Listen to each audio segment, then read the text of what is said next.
The text came on a Wednesday afternoon while I was reviewing quarterly reports for Meridian Hospitality Group, my event venue and restaurant management company. Lisa, I've made my decision about the wedding. Don't bother coming. Rachel and I don't want failures. They're bringing down the mood. This is our perfect day and we can't have you ruining it with your negative energy. David.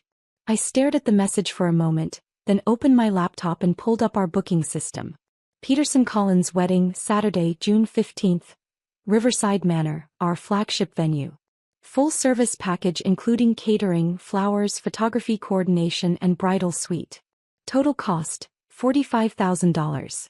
My brother David, who had just uninvited me from his wedding, had unknowingly booked his perfect day at a venue I owned. The irony was almost too perfect. I called my event manager, Patricia, who had been handling the Peterson wedding details. Good afternoon, Lisa. How can I help you?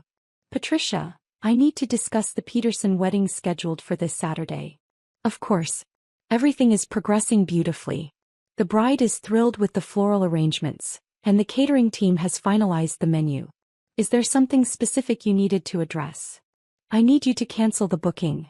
There was silence on the other end. Cancel it? Please, it's Wednesday. The wedding is in 3 days. I understand the timing, Patricia. Lisa, this is a $45,000 booking. The flowers have been ordered, the catering is prepared, the staff is scheduled. Patricia, I'll cover any costs we can't recover. But I want the Peterson wedding cancelled immediately. May I ask why? Has there been a payment issue? It's a personal matter. Please call David Peterson and inform him that Riverside Manor is no longer available for his wedding. Lisa, this is going to create enormous problems for them. Finding a venue 3 days before a wedding is nearly impossible. I'm sure they'll figure something out. After I hung up, I sat back in my office chair looking out at the grounds of Riverside Manor. The irony of the situation wasn't lost on me. For 2 years, David had been planning his dream wedding, while simultaneously making it clear that his sister wasn't successful enough to be part of his new life. David was a marketing manager at a mid-sized firm, engaged to Rachel, a dental hygienist. They were solid middle-class professionals who had spent months bragging about their elaborate wedding plans and their rise in social status. What they didn't know was that their failure sister owned a hospitality empire worth over $30 million. Meridian Hospitality Group had started 8 years ago when I purchased a failing restaurant with money I'd made from selling my first tech startup. 1 restaurant became 3, then I expanded into catering, then event venues. We now own 12 restaurants and 6 event venues across the state. But to my family, I was just Lisa who worked in restaurants and never settled down. They had no idea that I employed over 300 people and that my venues hosted some of the most exclusive events in the region. My phone rang 15 minutes later. David's number. Lisa. Lisa, something terrible has happened. What's wrong, David? The wedding venue canceled on us. 3 days before the wedding. Oh no, that's awful. Which venue? Riverside Manor. We put down a $10,000 deposit, planned everything around this location, and now they're saying they can't accommodate us. Did they give you a reason? Some bullshit about scheduling conflicts. Lisa, we have 150 guests coming from out of state. The invitations specified Riverside Manor. We can't just move the wedding. That does sound like a difficult situation. Lisa, you work in restaurants, right? Do you know anyone in the event business who might have availability this Saturday? I paused. David, let me understand something. You texted me 3 hours ago saying you didn't want me at your wedding because I'm a failure. Now you're calling asking for my help. Lisa, this is an emergency. I'll deal with the wedding guest list later, but right now I need to find a venue. I see. So when you need something, I'm no longer too much of a failure to talk to. Lisa, don't make this about our family drama. My wedding is about to be ruined. Your perfect day, you mean? The one that would be ruined by having your failure sister there. Lisa, please. I'm desperate. David, I'm confused. If I'm such a failure, how would I be able to help you with your venue problem? Because you know people in the restaurant business. Maybe someone knows someone. I do know people in the restaurant business, David. But I'm not sure why you'd want help from a failure. Lisa, I'm sorry about the text, okay? I was stressed about wedding planning and I said things I didn't mean. Which things didn't you mean? The part about me being a failure or the part about not wanting me there? Lisa. Because those seem like two separate issues, David. Look, we can discuss the guest list after we solve the venue crisis. Right now I just need options. Options? From your failure sister. Lisa, will you help me or not? I looked out my office window at the wedding setup crew preparing the gardens for Saturday's now-cancelled event. David, let me make some calls and see what I can find out. Thank you. Lisa, you're a lifesaver. After hanging up, I called Patricia back. Patricia, the Peterson family will probably be calling other venues desperately looking for Saturday availability. I imagine so. Lisa, are you sure about this decision? They seem like a nice couple and the bride was so excited. Patricia, they'll find somewhere. Can you compile a list of venues that might have last-minute availability? Most reputable venues book months or years in advance, but I can reach out to some smaller locations that might accommodate them. Perfect. And Patricia? When they call here asking to reinstate their booking, the answer is no. We're fully committed to other events. Understood. An hour later, my phone was buzzing with texts from various family members who had apparently heard about the venue crisis. Mom, Lisa, David told me about the wedding venue problem. This is terrible. Can you help them find somewhere else? Kevin, my younger brother, heard about David's wedding disaster. Know any event people who might help? Aunt Margaret. Lisa, your brother is devastated about the venue cancellation. Family needs to stick together in times like this. I found it fascinating how quickly I'd gone from failure who would ruin the perfect day, to family member who should help in times of crisis. David called again that evening. Lisa, I've been calling venues all day. Everything decent is booked. The few places that have availability are either way out of our budget or completely inappropriate for the kind of wedding we planned. That sounds stressful. Lisa, this is a disaster. Rachel is crying. Her parents flew in from California. We have relatives coming from 12 different states. I'm sorry to hear that, David. Lisa, I need to ask you something and please don't take this the wrong way. What's that? Do you think there's any way Riverside Manor might reconsider? I mean, if we offered more money or agreed to different terms. I don't know, David. Why don't you call them and ask? I did call them. 3 times. They keep saying the decision is final and they can't discuss it further. Lisa, you don't think this has anything to do with our text conversation earlier, do you? What do you mean? I mean, it's just a weird coincidence that they cancelled right after we had that disagreement. David, do you think I somehow convinced a high-end event venue to cancel your $45,000 wedding because you hurt my feelings? When you put it that way, it sounds ridiculous. It does sound ridiculous. You're right. I'm just stressed and looking for explanations. David, can I ask you something? Sure. What do you actually think I do for work? You work in restaurants, right? Like management or something? Something like that. Lisa, why are you asking? Just curious how you see my career. Look, I know you work hard and I'm sure you're good at what you do. But Lisa, you have to admit that your lifestyle isn't exactly traditional. How so? You're 32, you live alone, you work all the time, you don't have a family. And that makes me a failure? That's not what I meant. David, what did you mean when you called me a failure in your text? David was quiet for a moment. Lisa, I was stressed. Wedding planning is crazy and Rachel's parents have been asking about family dynamics and what? And I guess I felt like having you at the wedding might raise questions about why you're still single, why you don't have a more conventional career, why you're different from the rest of us. Different how? Lisa, you know what I mean. Kevin is married with kids. I'm getting married.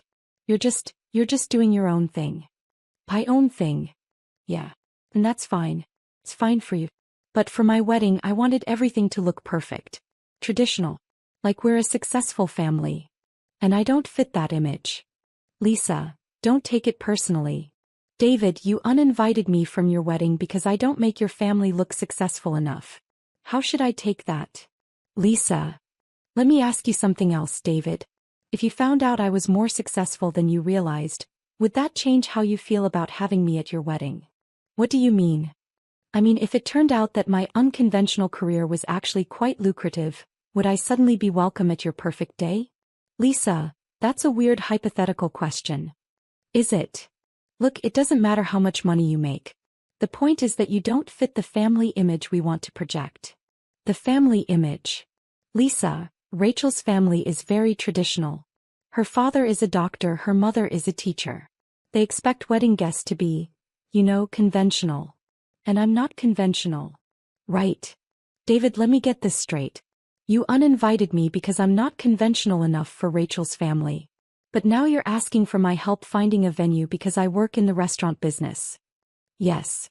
Do you see the contradiction there? What contradiction?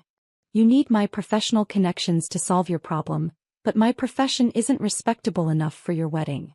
David was quiet for a long moment. Lisa, I hadn't thought about it that way. No, I don't think you had. Thursday morning, David called again. He sounded desperate. Lisa, we found a place that might work, but it's a community center and it's nothing like what we planned. Rachel is devastated. I'm sorry to hear that. Lisa, I need to ask you directly. Do you have any connections at Riverside Manor? Any way you might be able to influence their decision? I smiled. Why do you ask that? Because I've been thinking about what you said yesterday about contradictions. And I realized that I don't actually know much about your work. Go on. I know you work in restaurants, but I don't know which restaurants or what your role is or... Lisa, are you more successful than I realized? What would make you think that? Because you live in that nice downtown loft, you drive a new car, you travel. And I just assumed you were scraping by because your work seems so different from traditional careers. Different from traditional careers. Lisa, please just tell me. Do you have connections that might help us? David, what if I told you that I don't just work in restaurants? What if I told you I own restaurants? Own them. Multiple restaurants. And event venues. Lisa, are you serious? What if I told you that the reason Riverside Manor canceled your wedding is because I asked them to? There was complete silence on the other end. Lisa, what if I told you that I own Riverside Manor, David? That's impossible. Is it? Lisa, you can't own Riverside Manor. That place is worth millions. It is worth millions. Several million, actually. Lisa, stop joking around. This isn't funny. I'm not joking, David. I own Meridian Hospitality Group. We own 12 restaurants and 6 event venues, including Riverside Manor. You're serious? I'm serious. Lisa, that means your failure sister canceled your perfect wedding because you didn't want failures bringing down the mood. Oh my God. Your failure sister who owns the venue you booked for your dream wedding. Lisa, I had no idea. Of course you didn't. Because you never asked about my work beyond assuming it wasn't impressive enough for your social circle. Lisa, please. We can fix this. Can we? Yes. So I'm sorry. I'm so sorry. I had no idea you were so successful. David, I'm curious. Are you sorry because you hurt my feelings or because you found out I'm wealthier than you thought? Both. Lisa, I'm sorry I called you a failure. Are you sorry because it was mean or because it was inaccurate? Because it was both. So if I had actually been a failure, it would have been okay to uninvite me? No. That's not what I meant. David, what did you mean? I meant that I was wrong about everything. Wrong about your career, wrong about your success, wrong about uninviting you. And if you had been right about my career? If I really was struggling financially and living an unconventional life? David was quiet for a long time. Lisa, I think I would have been wrong then too. Why? Because you're my sister. And that should matter more than what kind of job you have or how much money you make.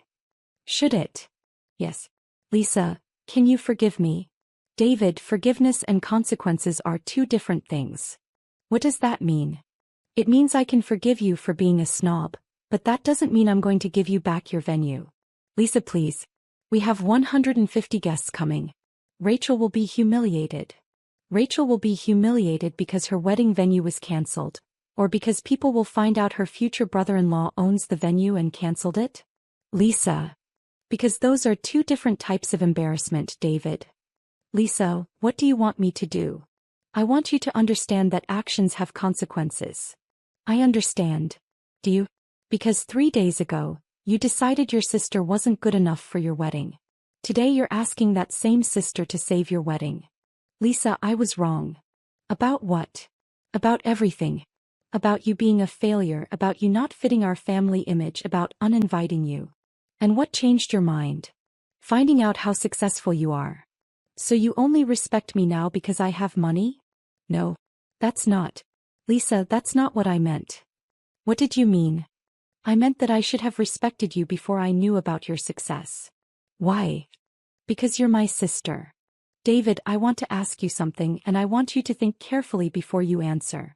Okay. If I wasn't wealthy, if I really was struggling financially and living an unconventional life, would I still deserve to be at your wedding? David was quiet for a long time. Yes. Why? Because family is about more than money or social status. Is it? It should be. David, do you think Rachel's parents would judge me less harshly if they knew I owned the venue where their daughter was supposed to get married? Probably. And does that tell you anything about what kind of people they are?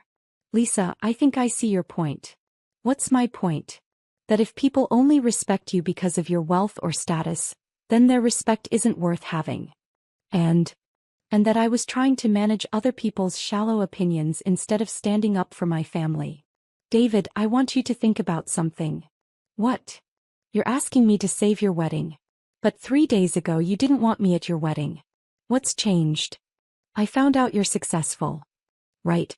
So you want me to use my success to solve your problem, but 3 days ago, you thought my success wasn't impressive enough to share your celebration. Lisa, I was wrong. Were you wrong about me not being successful, or were you wrong about success determining someone's value as a family member? Both.